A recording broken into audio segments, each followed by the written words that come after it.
Cameron Duty here, and we are celebrating the sounds of summer on Cam's Kiss Club, your 60-minute Kiss Fix. I'm Cameron Duty. You just heard a block of songs from Kiss Unmasked as we celebrate the release of that album on May the 20th, 1980. What is that, 46 years ago, believe it or not. But I love that album.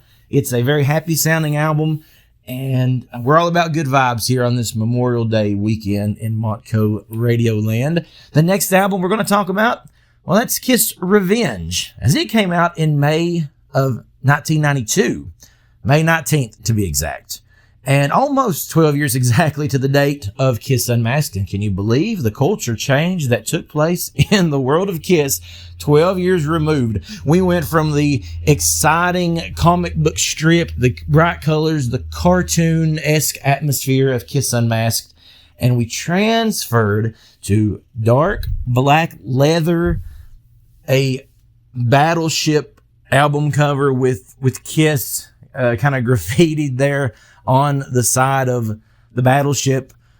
It's a metallic looking album cover, and it is dark. It is rootsy. It gets back to the things that a lot of people loved about the first three Kiss albums. The lineup, of course, of Gene, Paul, Bruce, and Eric Singer, an incredible album that, as we said, was a turning point. The year 1992 was a turning point in music with the heavier acts of Nirvana, Stone Temple Pilots, of course, making heavier stuff, and Kiss felt the need to go back and be a little more heavier as well to go along with the culture change. Metallica's Black Album was all over the place, and Kiss wanted to go back to their roots.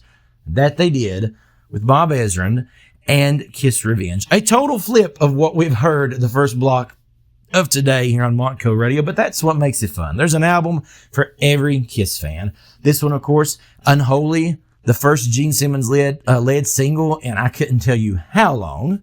The music video, which was dark and grimy. Other songs such as Domino and I Just Wanna, and tracks of that nature that really talk about the grittiness of Kiss. And of course, we get the very melodic and very emotional Every Time I Look at You. That certainly touched the hearts of a lot of people, kind of piggybacking off the success of Forever in 1989.